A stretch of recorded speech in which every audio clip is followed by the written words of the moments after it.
Ο χρόνος είναι η τέταρτη διάσταση. Ωπα ρε δάσκαλε, και αυτό τι σχέση έχει με τα αγγλικά? Έχει.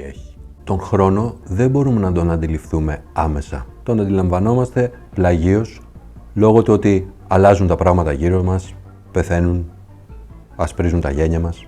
Σκεφτείτε ότι ένα αναλογικό ρολόι διανύει χώρο για να μας δείξει χρόνο. Αντιλαμβανόμαστε τον χρόνο όταν, θέλουμε να εξηγήσουμε κάτι χρονικά, τον αντιλαμβανόμαστε σαν μια ευθεία γραμμή. Θυμηθείτε, η γραμμή της ζωής. Πολλές φορές λοιπόν, όταν θέλουμε να μιλήσουμε για χρόνο, κλέβουμε λέξεις και φράσεις που κυριολεκτικά περιγράφουν χώρο. Θυμηθείτε στη δική μας γλώσσα, θα το τραβήξουμε πολύ, θα πάει μακριά η βαλίτσα. Ή σκεφτείτε, the deadline is approaching.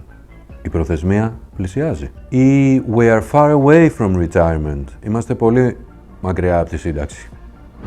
Η γλώσσα ως εργαλείο επικοινωνίας είναι η απόδειξη ότι χώρος και χρόνος είναι ένα. Χώρο-χρόνος. Αν σας κάνει εντύπωση το ότι αντανακλάται στην γλώσσα η τέταρτη διάσταση, ακολουθήστε μας γιατί είναι πάρα πολλά τέτοια ιδιαίτερα θέματα που σκοπεύω να αγγίξουμε.